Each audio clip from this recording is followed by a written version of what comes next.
Hello, hello, hello. This is Tooth Be Told, Dr. Kyle Dumpert. Dr. Walter Aka, and we have a special guest with us. Despite the bottom saying Desiree, that's his wife, so he's using his wife's account. His name is actually Mark Dindal, Dr. Mark Dindal, a really good friend of mine. Excellent guy, and he works actually with Pacific Dental. And one thing that we've always done as dentists is complained about corporations or DSOs, right? And Right. I hate this, I hate that. But here comes somebody who has actually honed in on the use of DSOs to benefit himself. And I'm going to say it like that, right? To basically utilize DSOs to help himself as much as possible and to get the benefit from using DSOs, right? Because supposedly a DSO is supposed to kind of support. It's a support. The S is for support, right? You're Right. supposed to support the office. So he's basically said, okay, how am I going to make sure that you support me as much as possible so that I can succeed in dentistry, right? The average dentist, if you own an office, is what, 200,000, right? Like he's killing it. He has He's got a really good hygiene practice. He's got a really good specialty practice in there. So he's going to basically show us how he succeeded so well in this model, right? Because in the end, our podcast is to try to help everybody to succeed, Right. even new grads, because they suck. But the whole point is, is to help everybody succeed, and that's what we're gonna do. Despite all the hate we have for insurance, despite all the hate we have for financial aid people and new grads, we are here to make sure that everybody succeeds.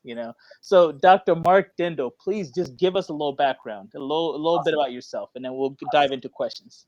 Thank you guys for having me. And going back, I've known you, Walter, for over 10 years, Right. probably longer. Right. 10. We actually went to Pitt Dental together, Right. And I don't know if you remember this, but the first day I was on the campus for my interview, you were the one who actually walked me through the entire campus and showed me everything, and it was a rough start. I think that kind of set me up for failure, to be honest. I don't know why they did that to you. Getting to a dental profession.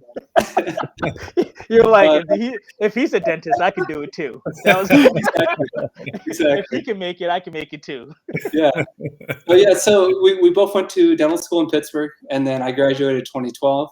I'm from Arizona, born and raised in Tucson. So I actually, right out of dental school, and I think just like a lot of new grads, we don't really know which path we want to take. For me, I had a really good opportunity to work with my dentist, who was my dentist growing up, my childhood dentist. So he was kind of a mentor to me. So when I was probably a junior in dental school, he said, "You should work with me for a few years." And I was like, awesome, that's great, because I had no idea what I wanted to do. I was like, perfect. So I was lucky and fortunate to work with a really good mentor starting off with. And the other advantage I had is it was such a small practice. We literally had 5 ops for 2 GPs and 2 hygienists, everyone full time. So I would basically work out of 1 op, and he took 3, and the hygienist had the 2. But I got really efficient at my schedule, because with 1 op, you got to get people in and out. Right. You got to work quickly. And so that's kind of how I developed the first 3.5 years after dental school. Is just kind of starting those skills. So I was really fortunate to be in a good environment. Let's put it that way. I think a lot of grads coming out, that environment you come out of can make or break a lot of things. And it really sets you up for a good path, or sometimes you figure out, it's not what I want to do, and maybe you take another path. So, and I'm sure you guys probably had similar experiences coming out of dental school. And that first initial start, whatever you're doing, that can really help you, or it can kind of create some challenges for you. Right. Can I just say that one thing that I liked in the gem that you just dropped was you said I had 1 op, so I had to get really efficient with my schedule, right? A lot of people don't like to control their own schedule, and that is the biggest mistake that I've noticed with dentists is they just go, oh, let the front do whatever. No, you got to let them know this is how I want it. You set up a template, you set up a schedule so that you can control for as much as possible and you can be as efficient as possible. If you let the front do it, they're literally going to just, 1 hour for a trophy. Like, it doesn't make any sense. They're going to do as little as possible unless you give them a guide. You know what I mean? But I mean, Kyle, what do you think? I mean, that working out of one op also teaches you the subtle art of how to get patients to shut up and get out of your chair, because a lot of them want to sit there and tell you their life story and you be their counselor. So when time is money and you only have one chair to make that money out of and see patients out of, you really have to find a way to tell the patient to get out of the chair with them still liking you and wanting to come back. Yeah. Another Yeah. gem dropped. Yeah. Kyle's not as subtle as I am. You know? That's right. That's right. So that was good. That was my starting point. And I think like every dentist, and most dentists, I would say, you know, within a couple of years, you kind of get that bug of like, hey, I kind of want to go do my own thing.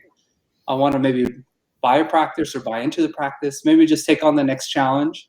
I would say that hits everyone probably within, you know, a year, 2 years or so after starting. And that's when I started looking pretty seriously. After 2 years, I was like, all right, I figured this out. The dentist I was working with wasn't going to expand at that time. So I was like, all right, what are my opportunities elsewhere? And this is where it was more of trying to figure out what I wanted to do. You know, do I want to start my own practice? Do I want to join a DSO? Do I want to find another private practice? Do I do a startup? Like, do I do a transition? Those are a lot of questions that I had. I'm sure most dentists who go down that path have to figure out and make that decision for themselves. But that was more of a stressful situation for me because I really had no business background, just like most dentists, you know. So that's kind of when I started looking to DSOs. So that's kind of the intro of how I got into a DSO practice with Pacific Dental, and how I ended up kind of where I'm at to this point. What made you choose Pacific Dental over, say, Aspen, Heartland, or some of the other DSOs? Yeah, that's a good question. Actually, I was I hired it's like a dental consultant. So we're looking at different practices, and I was talking to different dentists in the area and just getting to know like private practices and seeing, you know, who was interested in transition or selling practices. And then I was also reaching out on my own different opportunities online. Social media was kind of starting off with, you know, things like Facebook, but not as much as it is now. So there was a dentist in my community who was part of Pacific Dental, and I reached out to him on Facebook, and he was quick to reach out. We had several conversations. I think it was just I just liked him because he was similar to me. We had similar interests, and I think it was more just a relationship thing. I felt comfortable with him and what he was doing, and I actually shadowed his practice and went in. So I was blown away with everything they were doing. I was like, all right, I'm in. I think I'm going to try this out and see how it goes. Okay. So, but I think it was just gaining a trust with, it was, you know, it was coming from a dentist. It was like I reached out to a dentist. He reached out to me. It wasn't like someone from corporate saying, hey, you should join and do this and that. So I think that made the difference for me. Okay. And did you go work at his office or did you just go to a new office? No, I stayed away from him. No, I'm kidding. No, like, all right, loser, get out of here. I was living about 45 minutes from his practice, and at the time he didn't have opportunities there. So there was another office that was closer, and I met that owner dentist, and me and him clicked like brothers. Like we were same thing. And so I really liked the vibe of the practice. I went in, I shadowed him as well. I was like, all right, let's go here. It's a better fit for me at the time. So I did that for about 6 months. I was an associate. But at that time, so here was my difference, and I think with a lot of grads coming into DSOs, I already knew what I wanted to do. Like I already knew the style of dentistry I was doing. I already had goals, like my 5-year goal, 10-year. I already had that done. My speed was pretty ramped up. I was already working for 3.5 years. So for me, it was just a trial to figure out, like, did I want to do this permanently or not? So I was pretty much ready at that time. 6 months in, I knew. I was like, all right, let's do it. Let's become owners. So, okay. Versus a lot of, you know, dentists coming out, maybe they're just doing the ramp up phase. Right. And I think you kind of have to be honest with yourself too, because a lot of dentists will come out and think, oh, they're ready for ownership, right? Kyle owns his own practice, and it took how many years, Kyle, before you actually went and purchased a practice? It was or 5 years out of dental school before I was ready to take that plunge. Right. And then, here, Mark, what, 4 years, right? Mhm. So I feel like you have to have that time to get to know yourself. You Right. can't just sit there and say, I'm going to graduate and I'm going to go into working or owning my own practice. You have to kind of get an idea of how fast you are, what you're good at, what you like, what you don't like, And I truly believe corporations can help you with that. Right. I mean, there's a lot of people that are like, oh, well, you're just saying that because no, I truly believe corporations should be something that you can say, am I going to stay with this corporation or am I going to utilize this corporation to get an idea of what I'm good at or what I like and then go from there? Because I mean, with you, Mark, you have specialists coming to your office. So you have an opportunity to talk to specialists, learn from them, and then work with them as well, very closely, right? Yeah, that's a big difference from prior practice. Yeah. Coming in from prior practice, I met our specialists. I went out to lunch with them, but I never really worked with them chairside. And so it's a difference when you have specialists coming into the office every month and you're literally working with them chairside. You're jumping into cases with them. They're jumping in and helping out with cases. Like our surgeon, I think the first or second year I was an owner at that time in Pacific, and I was doing a bone graft, and our periodontist was there the same day. So people would ask, well, why are you grafting if your periodontist is there? Because of our relationship. He came in, he checked in, I was like, so what do you think of this? Did I underfill it? What are your thoughts here? And he helped me with those cases. So I think having specialists, especially if you have a really good relationship with your specialist, it's going to help your growth, and then you're going to want to refer more to them because you know that they're good people, you trust them, they're doing good dentistry, and it just helps. It helps the practice. If you trust your specialist and you know what they're doing is best for the patients, it really helps. It makes a big difference. So, What does go ahead. What does ownership in Pacific Dental look like?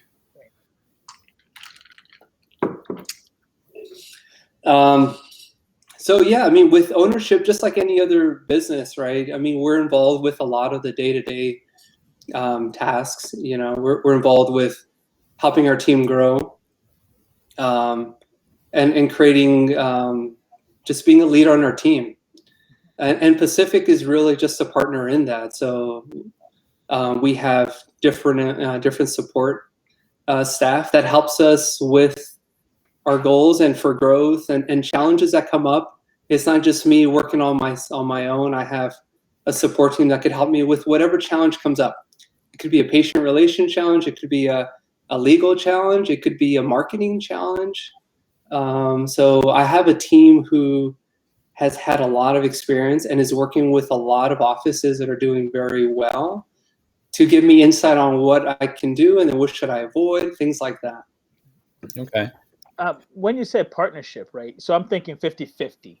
Is that the case, or how does that whole partnership break down, percentage-wise, if you don't mind? Yeah, I feel like think it's this going may to vary. Yeah, so it's going to be very based on state. I think every state may have different exact partnership agreements between their doctors and the practices and whoever is in partnership with them. Some offices have a solo practitioner. So like my practice itself, I'm the only dentist that's partnered with Pacific at this time. So I own, in Arizona, we're only allowed to own as doctors 49%. So Pacific Dental owns 51% of the practice. That might vary from state to state. Okay. And so if I'm sorry, go ahead, Kyle. What do you mean Arizona only allows you to, is that partner? I don't understand how a dentist can only own 49% of a practice, but a corporation can own 51%. Yeah, I think it's just between the partnership contract. I think that's how it's set up in Arizona. Now, why it's that way, I don't know. Okay. I'm sure it's just the way it is, kind of statewide. Right. So we're only, as dentists, only allowed to own up to 49% of a practice. Now, if I have multiple dentists in that practice, they would buy into my 49% share. Okay. So you say so. And that actually happens in Texas as well, Kyle. It's 49% here, and from what I've been told, and correct me if I'm wrong, Mark, like in like a place like California where Pacific started, there's so many doctors and the offices are doing so much more production that these doctors own like 20-30%, right? Because they've found associates that buy into their percentage. And again, correct me if I'm wrong, Mark. Right. Yeah, and 40. So yeah, 49%. But these practices are doing really well. There's some practices in our, and I'm sure in other DSOs, that 49% is just a stat. But you have practices that are doing 2, 3, 4 times of what a prior practice is doing, and you have such a large support system involved. I don't really think of it as, well, private practice, I would have owned 100% of my practice, and here I only own 49% of it. I think of it as, regardless, I'm going to have partners with or without a DSO. I'm going to have people help me with legal, financial, all these different things. It's just in certain instances, for example, in our DSO, it's all built into one package. Right. And I think Kyle might be kind of leaning towards this, and we got to have this discussion too, right? 49% doesn't give you majority ownership. Right. So the corporation has majority ownership. So in the end, they could always say, well, Mark, we don't like you. I don't know why they would do that, but we don't like you, Mark. Yeah. Here's your money back. We can control majority of the votes, right? So if you had a vote, they would get majority votes, right? And so that might be something that a dentist might be listening to and go, why would I want to do that? I think that's smart, though. I think that's good from a business standpoint. From their point of view, or from? Yes. Yeah. I mean, just in general. I mean, if you have a company that's doing very well, sometimes you have to make difficult decisions, and if you lose that percentage, that might be you might be in a bind. So yeah, there might be dentists out there who, for whatever reason, may not be following certain standards or protocols or whatever that is. It gives a DSO an opportunity to make any decisions they need for the health of the practice and for the patients. And I think that's not a bad thing. Yeah. I know, like, for example, like Mark Zuckerberg owns like majority ownership of Facebook. So no one can ever vote him out, right? he's like, I'm in control. I don't care what anybody says. Yeah. We'll take a vote. I can show up. Whatever my wife tells me to do, I do it. Bro, that's marriage. You own like 5% of that marriage. Let's be honest. I'll be worried. I might be at like 3%. Right. I don't ask questions. Exactly. You get less when you're married. Let's be honest. Yeah. Exactly. But so what, Mark? What would you tell somebody who is, honestly skeptical of DSOs? Because in the end, let's be honest, it's a corporation trying to control dentists, right? And in a way, they look at it as, well, they have majority ownership. What does a corporation or somebody who didn't go to dental school know about dentistry? And that's the biggest argument. So, like, let us know what the benefits are, because I always like to know the negatives, and then we'll talk positive. We can always talk positives, but let's find out some of the issues that you have found with DSOs. Well, going back to you saying control, I wouldn't call it control. I honestly think a partnership is whatever it is, 2 individuals, 2 entities, or a group of people who are trying to accomplish a similar goal. Okay. Right?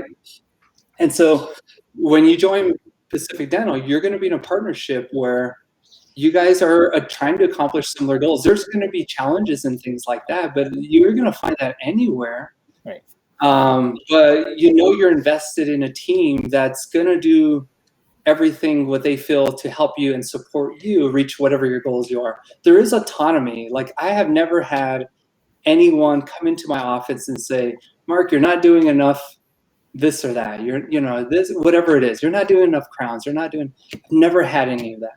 Right. And that's a fear that people have. Yeah, absolutely. I had the same thing. Okay. I think we all do. Yeah. No, me being a private practice dentist, I can hire a consultant to come in. I currently work with a company called Fortune Management that they coach me for my practice leadership. They coach me in personal life. So they kind of take that role that the DSO takes, but I pay them a monthly fee that is not anywhere near 50% of what I'm doing. So do you think, what do you think about the DSO model and being a partner with them sets that that success you have apart from what you could do in private practice? Yeah, it's tough. It's tough to gauge that since I've never owned my own practice, and personally, I don't think I ever want to. I think I'd rather just go home, and fix some teeth and not have to think about all the other things. Right. I am so lucky to be in a situation where we're doing well. We've got a great team. We're taking care of patients, and I don't have to worry about all the other things. But you're right. I don't know. It's hard to say.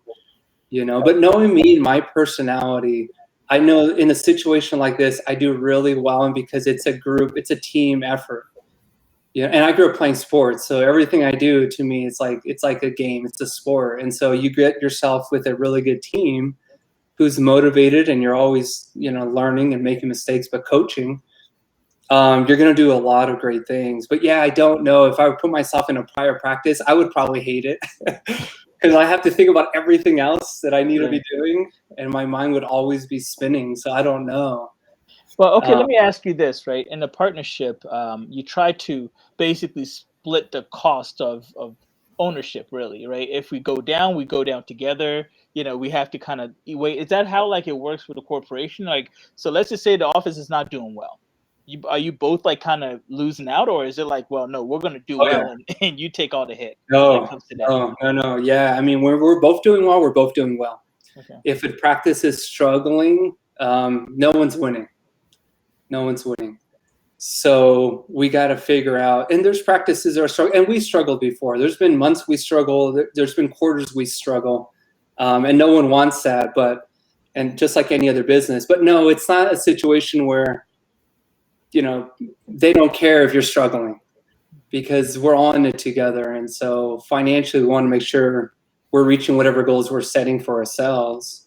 And then if we're not, then we got to figure out, where are we struggling at? So, yeah, it's never a situation where they don't really care if you're struggling. Like, we're still making money. Oh, well. Yeah. Yeah, they're in the business with you. They want to make sure you guys we have what we need to be successful. And is that set up through those conversations? Are you on weekly, monthly, quarterly calls or meetings with them? Are you blocking out half days?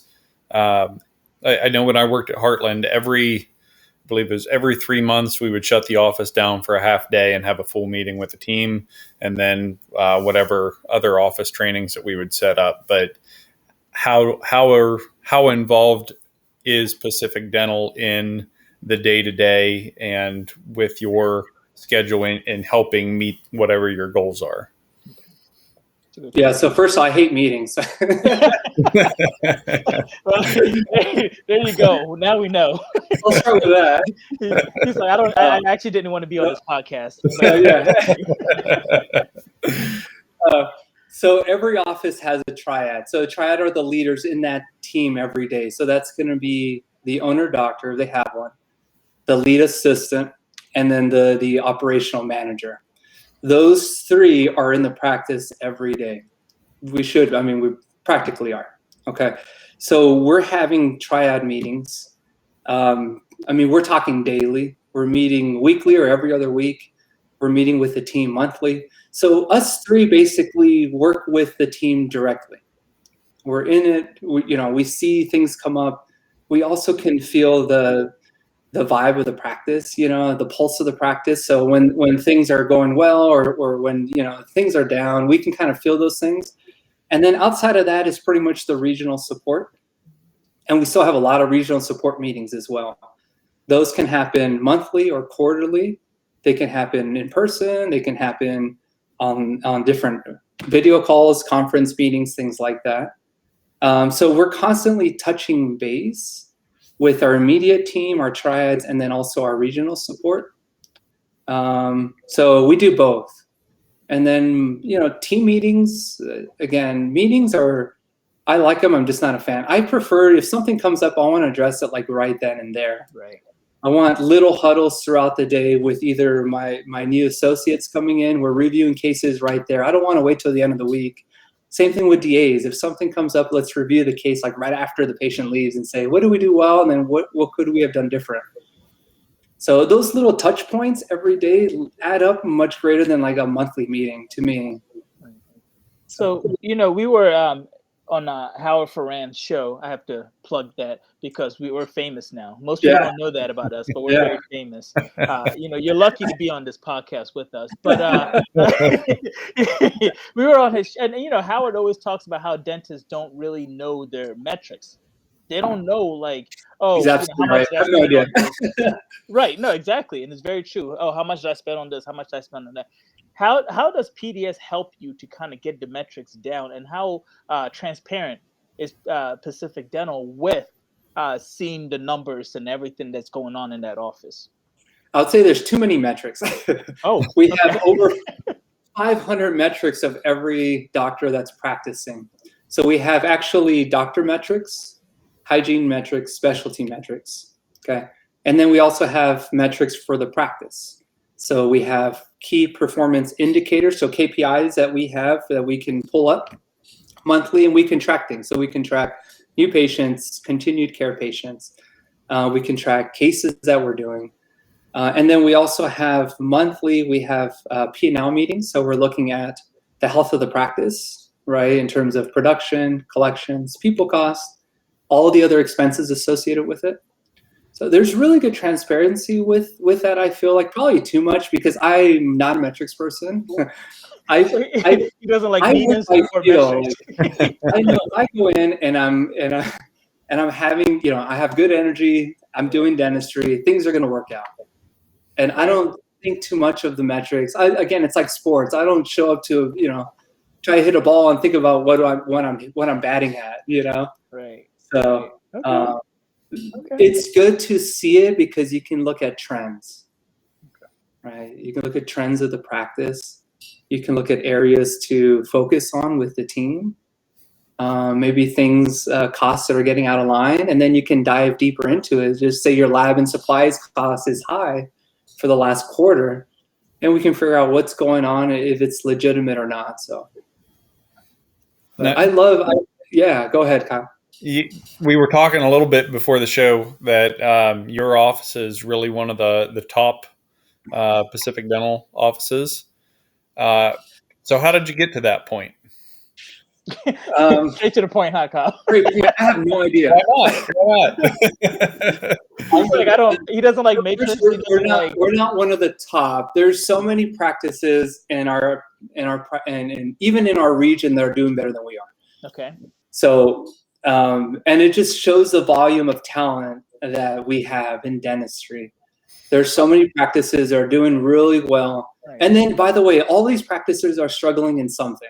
Okay. No one's perfect. So you're going to find opportunities in every single practice, and you're going to find things that are doing well in every single practice. So you got an award for something, right? Because you were talking about this, right? You don't want to brag about it, but what I mean? You got an award for something. So what was the award for, and what did you do differently from your other peers? And how can we succeed? Yeah. So we need your skills. We need your insight. I would say, Kyle, it's kind of like for you. So why does someone say yes to your dentistry? If someone comes in and they don't know they have a problem, why would they say yes for treatment? Because they trust you. Exactly. It's trust. Right. Okay. So you're saying that success is all about trust.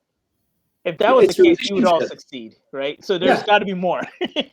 I'm trying to dig here. I'm trying to find the reason why your office did so well when it comes to, I think it was specialty referrals, or like your periodontist. I mean, he's doing great numbers, and I know perio is one of the hardest specialists or specialties to basically grow. Right, we all know what an oral surgeon does. Okay, they take out thirds, right? We know what an orthodontist does, right? We know what a pediatric dentist does. They deal with things that we don't want to deal with, kids, right? so it's easy when it comes to all, right. It's easy when it comes to all those specialists, but when it comes to perio, you figured out what the secret is. So let us know what the secret sauce is. Secret sauce, ready? Secret sauce. You gotta let us know what you're doing that other people are. I really think that's what it comes down to. You can treatment plan anything, but if they don't trust us, they're not going to do the treatment plan. So we have to trust our team, right? People we surround ourselves with. And then patients have to trust us. And ultimately, we want to make sure we're giving patients the options, but we're giving them ideal treatment. And so we do it really simple. We tell them what's going on, what happens if we don't fix it, and then how are we going to fix it. Okay. Well, simple. So let's just say an implant cost $3,000, $5,000. We'll say $5,000, right? $5,000. One implant costs $5,000. Sure. That's a sticker shock to anybody. How are you able to just go in there with that smile on your face like you have right now and tell somebody you're about to put down $5,000 for one tooth?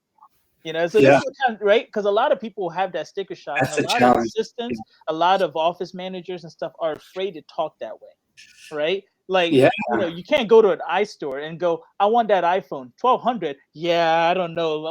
I'll give you 500. Like, you can't bargain with Apple, right? But for some reason, patients want to bargain with us, right? We have to understand. So what are you doing? I mean, perio is not cheap, and it comes with a huge sticker price. So we got to understand like what you're doing differently in that sense. Yeah. So first, I don't talk about fees at all. Okay. That's the first thing. Like he doesn't do anything. He doesn't talk fees. He just does the dentistry. That's right. That's right. It's, you know, we have a team that takes care of patients, you know, and budget. We got to figure out what's in patients' budgets. We got to be realistic with patients and make sure we do the treatment they need that's ideal in their budget. Right. And that's different for everyone. But I think once, just like Apple, right? I mean, we already know their laptops are like $2,000. It's insane, right? But they have a sense of they've developed the way of doing it. So, you know, they're building quality into their product. And so, you know, when you're selling dentistry is tough. I think just putting that word selling out there, it's hard for everyone, for patients. I think in our practice, for me, I try to stay away from fees, and I focus on the patient and what they need and what's ideal, what's long term. Figure out if they have a budget, how do we work around their budget so they do it over time, right? And you and I, Walter, talked about this with your SRPs. You gave me a great idea when you're talking about osseous surgery and doing surgery in a way where it works around their budget and their time. It's not all at once, right? Right. And I got that idea from a friend of mine who's a general dentist. He's like, you know, one thing he's like, you know, we all go in there, we get excited, right? We're like, you have a full mouth of dentistry you want to do. So let's do everything. Here's the price. And it's like $20,000, right? But the patient might be coming in because this front tooth is the one that's bothering them. After they see your work, then they okay, well, I trust you now. Let's do this one and let's do that. So people want to like slow roll a lot of stuff. But as dentists, our mindset is not about slow roll. It's like, oh, I see this big picture. Let's just do the big picture. Right. You see what I'm saying? So, but the one thing that Mark and Kyle, I bet you're getting the same thing is Mark doesn't seem to do much. He just depends on his team. Nice. I'm not right, and I'm not saying that in a bad way, but I feel like what you're doing is basically saying I delegate the work to the, you know, if you're responsible for finance, then you do your job as finance. If you're responsible for assistant, you do your job as it's not my job to try to do everything. I mean, is that where we're getting at here, Mark? It's a team. Yeah. So we all know our roles, and I think we all do really well, and we're all always training for that. But yeah, in terms of me in dentistry in my practice, which one thing that's great is, yeah, you can delegate. You can delegate procedures maybe you don't enjoy doing. Maybe they take you too long. Maybe you're just not very good at it, or financially you don't feel like it's worth our time. Sometimes we're like, I did fillings all day long. I'm dead, you know? Yep. And so I think over time, we may all do this and we may not even be aware of it, but I think over time, when we get out of dental school, we feel like we can do everything and we want to try everything. You know, it's like, I know how to do root canals and molar endos and wisdom teeth. And so in prior practice, I was trying to do everything. And the idea also was to keep everything in the office, because as soon as we refer, you know, financially, the office doesn't see that. But I think as I kind of developed, and I'm sure you guys, Kyle, you probably went through the same thing, where you figure out first, what do you enjoy doing? Right. You know, maybe, and then what do you suck at? Yep. right? I had some perfect endos. I'm like, I'm not very good at that. They take me too long, right? And then so you look at what do you enjoy doing? What are you good at? And then financially, what makes sense? And then you start kind of figuring out and creating your own path in dentistry of kind of where we kind of create our own specialists. And in my practice, I'm kind of a specialist in what I do. And then I delegate to our team who are specialists in what they do. And ultimately, the patient wins because they get the best dentistry. And that's kind of the idea. I feel that's the benefit of that DSO model is because in private practice, I can still delegate, but ultimately, I'm the IT guy, I'm maintenance, I'm all these other things outside of all those. right. All these things where I can delegate, but it's ultimately my responsibility to watch over these things and make sure they're getting done.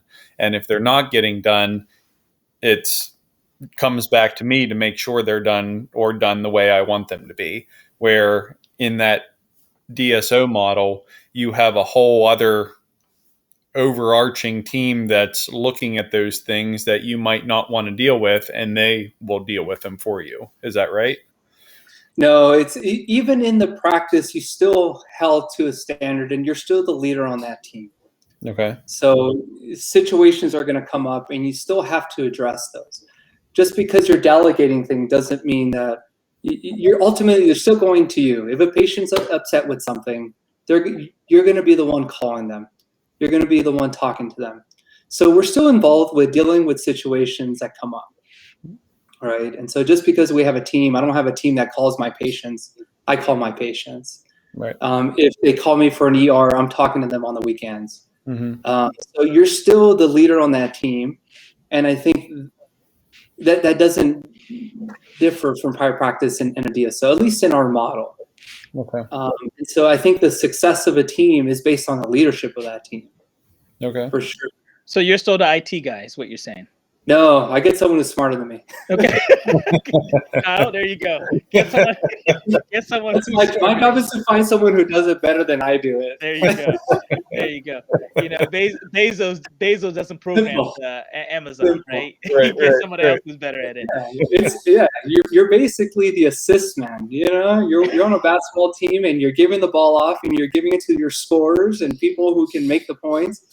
And you're kind of the general. You're making sure people are doing what they need to do their jobs effectively. Okay.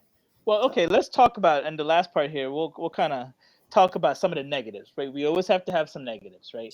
And the one thing that we're noticing with DSOs, and I mean, this might be general dentistry in general, to be honest with you, but lack of retention when it comes to associates. Mm-hmm.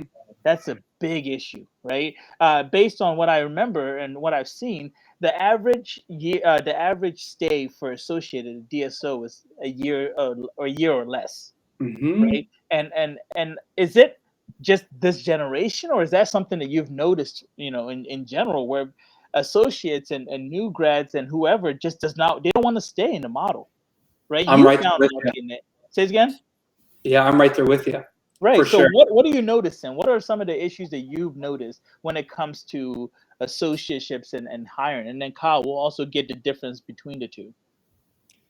Yeah, I think you hit it right on the nail. The biggest challenge for me, the biggest frustration that I've had in a DSO model is turnover.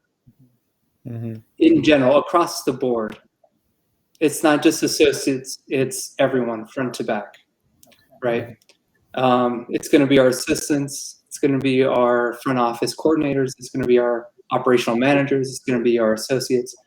And turnover is a big challenge. It really blocks growth. If you got a new team every year in your practice, it's tough. It's an expensive challenge. It's expensive, yeah. So to me, that's the biggest challenge, and I haven't been able to figure that out because every year we have turnover in our practice. Okay. And it's not just at the AD position. And what about you, Kyle? Yeah. Is it turnover as much for you or not as much, or you know what I mean? Oh, it's definitely something that I worry about. My team has been with me since I've hired new ones along the way, but I don't have a high turnover of staff. I don't know if that's because I'm in a small town. I like to think it's because I'm a good boss.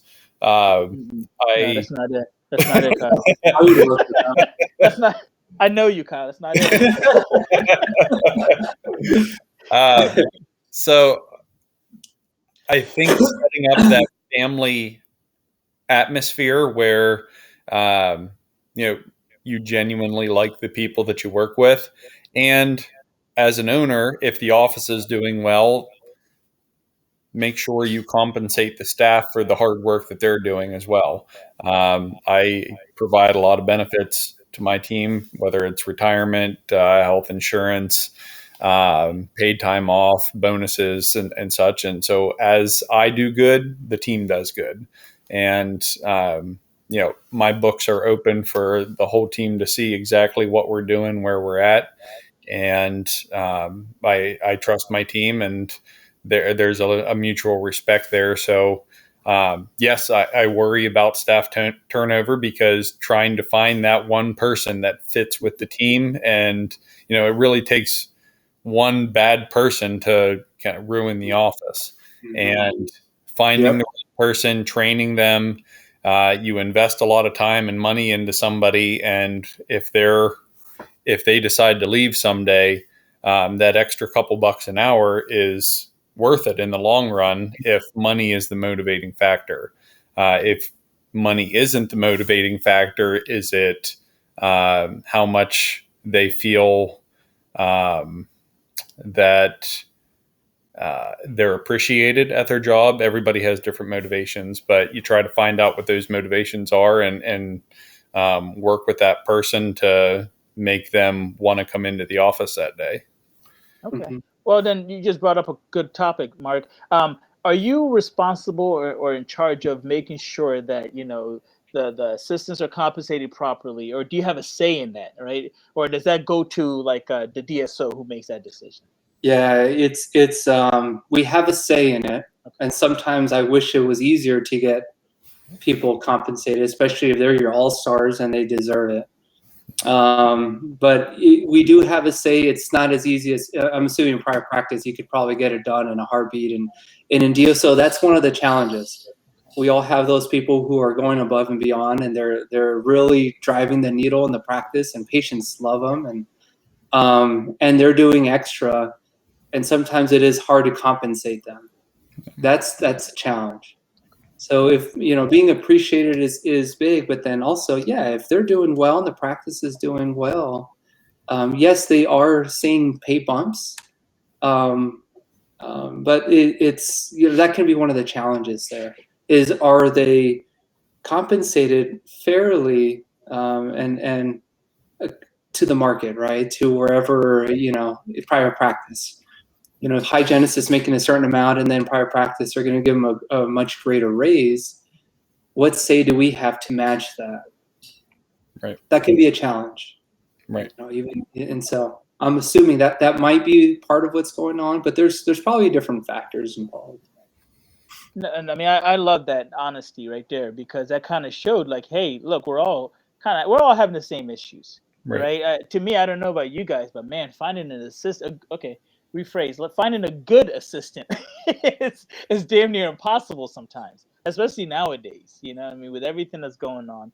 But let's wrap this up by asking the biggest question that I wanted to know, and anybody that graduates wants to know, is like, why would you go into a corporation when they're literally the evil empire, according to anybody else outside of, you know what I mean? Like, oh, why would you? You're like, you're working for the evil empire, right? According to everything that we know when we learned in dental school, right? It was no, go to private practice. You don't want to work for a DSO. They're horrible, this and that, right? Tell me if I'm wrong, Kyle, at any time here. Yeah. Right.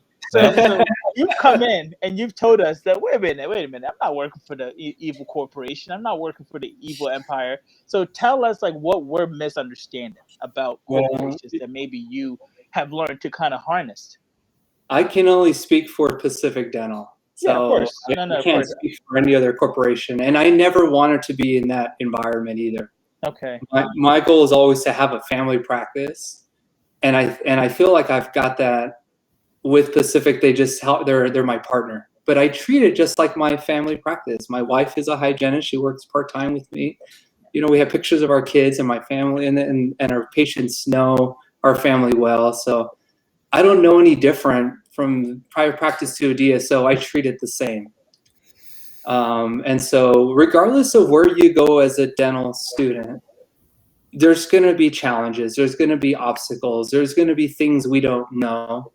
And working with Pacific, I'm able to have a team around me who can figure things out for me when I have questions. And there's so many things that I don't know. So yeah, every DSO is different.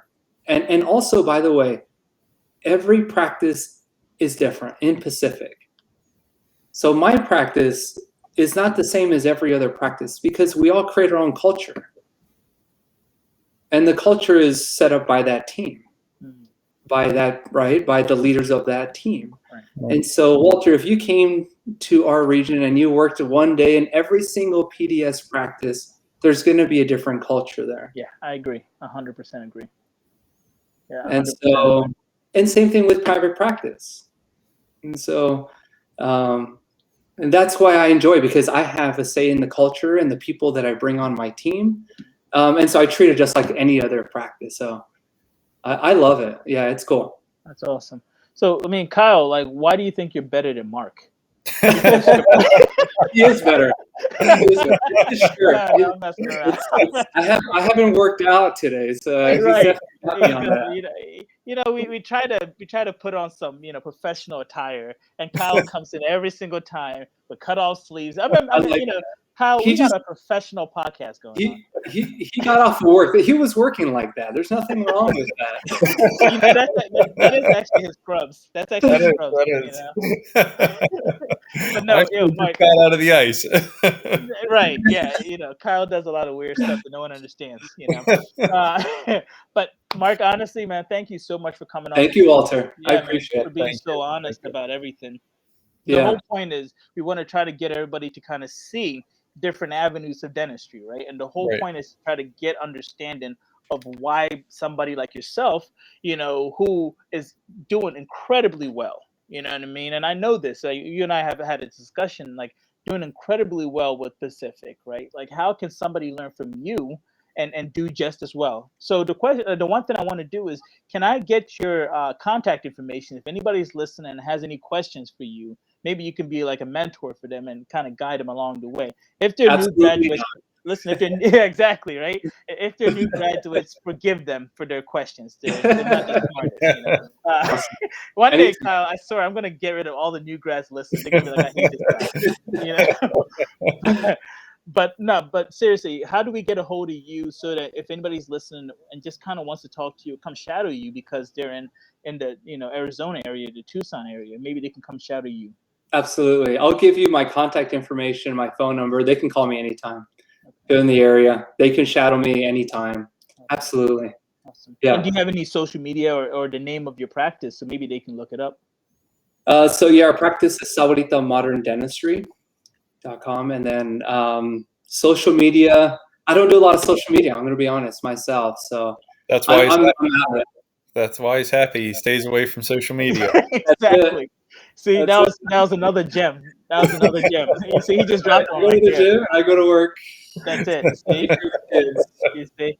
But no, man, thank you so much. I really do appreciate you, man, for just being so honest with it. Because, like, you know, a lot of people will come on and be like, well, there's no issues in with Pacific. And you were being honest. You said exactly what the problems were that you've noticed. You know what I mean?